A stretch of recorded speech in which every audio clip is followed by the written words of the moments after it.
जब आपकी तबाही के सारे इंतजाम हो रहे हैं, ये केवल बिहार के लिए नहीं है, ये 2029 की तैयारी है कि दो जो फॉर्म लेके पीएलओ घर घर जाएंगे, 3 बार घर जाएंगे। अबे एक बार भी नहीं जा रहे कई जगह तो। और बिहार में उन फॉर्मों पर हलवाई के यहाँ जलेबी मिल रही। सो ये क्या है? ये फर्जीवाड़ा नहीं तो आपको समझ में नहीं आ रहा है क्या है? रिसीविंग कैसे देगा? रिसीविंग नहीं दी जा रही। एक भी बीएलओ ने अभी तक किसी भी वोटर को कोई रिसीविंग नहीं दी है। तो क्या ये इलेक्शन कमीशन को दिख नहीं रहा? जो बीएलओ हैं, 40 बीएलओ बैठे हुए हैं जो फॉर्म भर रहे हैं, अपने आप ही फर्जी साइन कर रहे हैं वोटर के। मैं समझता हूं चुल्लू भर पानी में डूब कर मर जाना चाहिए तीनों इलेक्शन कमीशन को। ऐसा नहीं हो सकता कि इलेक्शन कमीशन देख नहीं रहा। इलेक्शन कमीशन हर चीज देख रहा है, सारा उसकी आंखों के सामने वही करवा रहा है। ये सब कुछ एक प्राइम मिनिस्टर का गुलाम ये बता रहा है कि फर्जीवाड़ा नहीं होगा। इससे ज्यादा फर्जीवाड़ा क्या होगा? ये सब बिहार का चुनाव जीतने के लिए है। फर्जी वोटर लिस्ट बनाई जाएगी, फर्जी लोग उसमें ऐड किए जाएंगे, जो असली लोग हैं बीजेपी के विरोध में उनकी वोटें काटी जाएंगी और इसी के माध्यम से 2029 के चुनाव जीतने की तैयारी की जा रही है। 140 करोड़ की आबादी का डर नहीं है। अगर ये लोग खड़े हो गए तो पैरों के तले कुचलते चले जाएंगे। ये स्थिति है। जनता को तोप तमंचे की जरूरत नहीं होती। जनता जब खड़ी हो जाती है उसके कदमों के नीचे ही सब कुछ हो जाता है।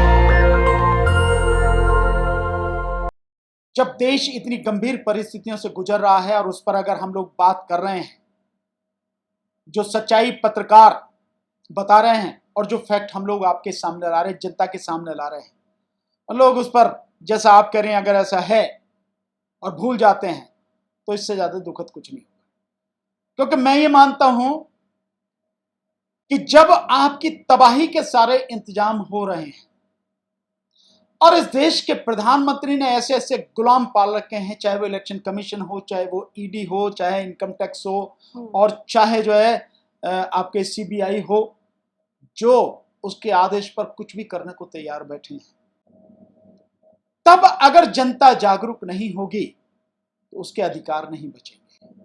और अब जो स्थिति चल रही है, उस स्थिति में आप अगर खड़े नहीं हुए, जनता अगर खड़ी नहीं हुई, विपक्ष ने अगर लगातार जबरदस्त आंदोलन नहीं किया और जनता ने इन चीजों को सीरियसली नहीं लिया, गंभीरता से नहीं लिया, तो फिर देश की तबाही को कोई रोक नहीं सकेगा। हम जो बात कह रहे हैं या हम लोग जो लड़ाई लड़ रहे हैं, डर हर किसी को होता है, डराने की हर किसी को कोशिश की जाती है, हमला किया जाता है, एफआईआर की जाती है। जैसे पत्रकारों पर एफआईआर हुई है, उनको जेल में डाला गया है, बहुत लोगों को मारा भी गया है। ये सब कुछ होता है, लेकिन जो लोग देश से प्यार करते हैं, देश के लोगों से प्यार करते हैं, अपने समाज, अपने परिवार, अपने बच्चों से प्यार करते हैं, गलत को गलत कहने की हिम्मत रखते हैं, वो लोग बोलेंगे। उन्हें बोलना ही है, ये जिम्मेदारी है उनकी। लोगों को इन चीजों को समझना जरूरी है। आज जो बिहार में हो रहा है, जिसके आपने अभी बात कही है, ये मैं बहुत विश्वास के साथ कह सकता हूं कि बिहार में जो काम शुरू हुआ है, ये केवल बिहार के लिए नहीं है, ये 2029 की तैयारी है। और 2029 की तैयारी के साथ इसको ऐसे जोड़ के देखिए कि संसद की संसदीय समिति में इस समय वन नेशन वन इलेक्शन के बिल पर चर्चा चल रही है। 4 पूर्व चीफ जस्टिस ऑफ इंडिया जो हैं, सुप्रीम कोर्ट के पूर्व चीफ जस्टिस जो 4 हैं, रंजन गोगोई है, जस्टिस डीवाई चंद्रचूड़ है और जस्टिस केआर, ऐसे 4 जजेस को बुलाकर चर्चा की गई, पूछा गया है। और उसके बिल के माध्यम से जो निकल के आ रहा है कि इलेक्शन कमीशन को अथाह पावर दी जा रही है, तब भी आप नहीं समझ रहे। तो ये केवल बिहार का मसला नहीं है, ये बिहार के वोटरों का, बिहार की जनता का मसला नहीं है, इस देश का मसला है। ये औपचारिक रूप से शुरुआत है भारत के संविधान को 2029 के चुनाव के बाद खत्म करने की।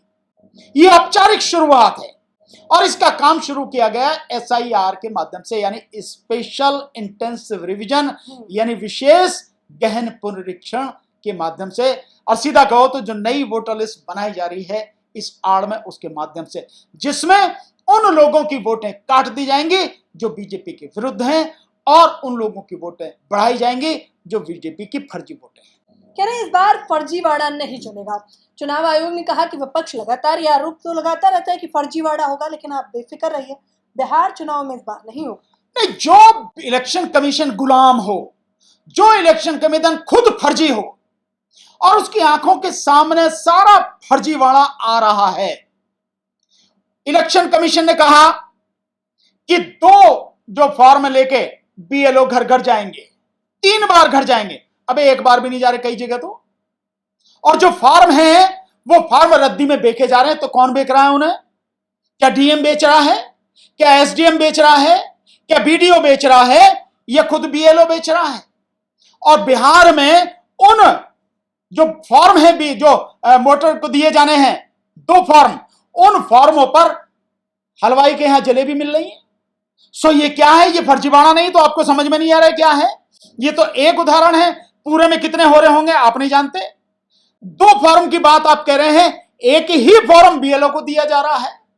तो जब एक ही फॉर्म बीएलओ को दिया जा रहा है तो दूसरा फॉर्म वो वोटर को कैसे देगा? रिसीविंग कैसे देगा? रिसीविंग नहीं दी जा रही। एक भी बीएलओ ने अभी तक किसी भी वोटर को कोई रिसीविंग नहीं दी है। तो क्या ये इलेक्शन कमीशन को दिख नहीं रहा? लगातार ये वोटें पिछले 10-12 दिन से ये सारी बातें निकलकर सामने आ रही है, सबूतों के सामने आ रही है। और ये भी सामने आ रहा है कि पटना में तो एक की जगह 2 फॉर्म। कौन सा दूसरा फॉर्म है? नगर पालिका द्वारा फॉर्म दिया जा रहा। नगर पालिका द्वारा वैसा ही फॉर्म दिया जा रहा है। क्यों दिया जा रहा भाई? नगर पालिका को कैसे अधिकार है? उस पे जो फॉर्म है इलेक्शन कमीशन का, उस पे उसका फोटो है लगा हुआ और दूसरा फोटो लगने के लिए जो उसमें वो है एक जगह है और साथ में उस बार कोड है। लेकिन नगर पालिका पटना द्वारा जो दिया जा रहा, सुपरवाइजर के माध्यम से घर घर पहुंचाया जा रहा, उस पे ये सारी चीजें नहीं है, केवल फोटो के लिए है जगह। तो ये क्या हो रहा है?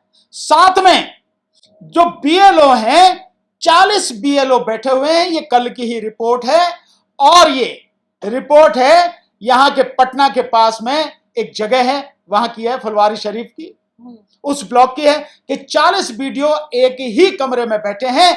उनके पास में 2025 की लिस्ट है, वोटर लिस्ट, जो अंतिम लिस्ट जनवरी में तैयार की गई, उसी में से वो नाम भर रहे हैं और जो फॉर्म भर रहे हैं अपने आप ही फर्जी साइन कर रहे हैं वोटर के। इससे ज्यादा फर्जीवाड़ा क्या होगा? और क्या ऐसे किसी व्यक्ति को अभी तक, जिस समय तक आप और हम बात कर रहे हैं, क्या किसी के खिलाफ एफआईआर हुई है? क्या किसी को अरेस्ट कराया गया है? क्या कुछ भी कानूनी कार्रवाई किसी के खिलाफ हुई है? नहीं हुई है। तो ये सब कुछ आंखों से, ऐसा नहीं हो सकता कि इलेक्शन कमीशन देख नहीं रहा। इलेक्शन कमीशन हर चीज देख रहा है, देख के चुप बैठा है। तो इसका क्या मतलब है? कि इलेक्शन कमीशन के संरक्षण में हो रहा है सब कुछ, सारा उसकी आंखों के सामने वही करवा रहा है ये सब कुछ। इससे ज्यादा फर्जी वाला और क्या होगा? तो फर्जी व्यक्ति ही ये बता रहा है, एक प्राइम मिनिस्टर का गुलाम ही ये बता रहा है कि फर्जीवाड़ा नहीं होगा। इससे ज्यादा फर्जीवाड़ा क्या होगा? बताइए, सुप्रीम कोर्ट में चुनाव आयोग ने दलील देते समय कहा कि जब भी चुनाव आते हैं विपक्ष के लोग भ्रम फैलाने का काम शुरू कर देते हैं। इसमें तो भ्रम की अब कोई बात नहीं रही, विपक्ष की तो बात ही कोई नहीं रही। आपकी आंखों के सामने जो पत्रकार हैं, अजीत अंजुम साहब, दैनिक भास्कर के जो पत्रकार हैं, सैकड़ों से ज्यादा पत्रकार जमीन पे जाकर उन्होंने सब कुछ दिखा दिया। रिपोर्टिंग लगातार हो रही है। इंडियन एक्सप्रेस के पत्रकार हैं, उनकी रिपोर्टिंग लगातार हो रही है। इसके अलावा द वायर के जो पत्रकार हैं, मिस्टर अजय कुमार यादव, उन्होंने जाके दिखा दिया। हर कोई जाके दे रहा। इसके अलावा न्यूज 24 के राजीव रंजन साहब ने, उन्होंने बता दिया सब कुछ। सो सब कुछ पत्रकारों ने तुम्हारे सामने रख दिया, दुनिया के सामने रख दिया कि किस तरह से वोटर लिस्ट, जो इस लोकतंत्र में, चुनावी प्रक्रिया में सबसे पहली, सबसे जरूरी, सबसे महत्वपूर्ण, सबसे बेसिक चीज है, उसी में फर्जीवाड़ा हो रहा है। और किसमें होगा? मैं समझता हूं चुल्लू भर पानी में डूब कर मर जाना चाहिए तीनों इलेक्शन कमीशन को, कि यह सब कुछ देख के भी और सारा सब कुछ हो रहा है और उन्हें जरा सा भी डर नहीं है। 140 करोड़ की आबादी का डर नहीं है। अगर ये लोग खड़े हो गए तो पैरों के तले कुचलते चले जाएंगे। ये स्थिति है। जनता को तोप तमंचे की जरूरत नहीं होती। जनता जब खड़ी हो जाती है उसके कदमों के नीचे ही सब कुछ हो जाता है। तो यानी कि मान लिया जाए कि इस बार बिहार में भाजपा की यानी कि एनडीए की सरकार बनने वाली है। हम तो बहुत पहले कह चुके हैं भाई, ये तो सारी चीजें हैं भाई, ये रुक नहीं रहा। देखिए लगातार हो रहा है, ये काम लगातार हो रहा है। जो फॉर्म अपलोड करने के लिए भी रिश्वत ली जा रही है, बिना पहले कहा कि 11 में से कोई वो होना चाहिए सर्टिफिकेट, कोई डॉक्यूमेंट होना चाहिए, फिर कहा कि बिना डॉक्यूमेंट के ही, अब बिना डॉक्यूमेंट के हो रहे, बिना डॉक्यूमेंट के क्या, बिना सिग्नेचर के ही हो रहे हैं, खाली फॉर्म भरे जा रहे हैं, सिग्नेचर भी फर्जी किए जा रहे हैं, सारे अपलोड किए जा रहे हैं। तो ये सब कुछ जो हो रहा है ये किस लिए हो रहा है? तो ये सारी चीजें जब जनता के सामने है, इतना बड़ा फर्जीवाड़ा हो रहा है, ये सब बिहार का चुनाव जीतने के लिए हैं और केवल बिहार का चुनाव जीतने के लिए नहीं है। ये तैयारी मैं कह रहा हूं, इस देश के संविधान को खत्म करने की औपचारिक तैयारी है, कार्यक्रम उसको खत्म करने के लिए औपचारिक इलेक्शन कमीशन के माध्यम से शुरू हो गया है। फर्जी वोटर लिस्ट बनाई जाएगी, फर्जी लोग उसमें ऐड किए जाएंगे, जो असली लोग हैं बीजेपी के विरोध में उनकी वोटें काटी जाएंगी और इसी के माध्यम से 2029 के चुनाव जीतने की तैयारी की जा रही है। जहां तक बिहार के 2029 का चुनाव जो है उसकी तैयारी की जा रही है, वन नेशन वन इलेक्शन का जो मैंने बताया, उसके माध्यम से इस देश में इस चुनाव के माध्यम से 2029 में 2/3 बहुमत लाने की, यानी 400 सीटें लाने की बात बीजेपी ठान चुकी है। और साथ में अगर ये सब कुछ होगा, 2/3 बहुमत इसको मिलेगा, मतलब ये बेईमानी से लेके आएंगे, सो 15 राज्यों, मतलब आधे से अधिक राज्यों में सरकार अपनी बनाएगी बीजेपी और फिर कानूनी रूप से अनुच्छेद 368 के माध्यम से संविधान संशोधन, संविधान को खत्म करेगी और उसके बाद में मनुस्मृति लागू होगी। ये सारी कहानी उसके लिए है।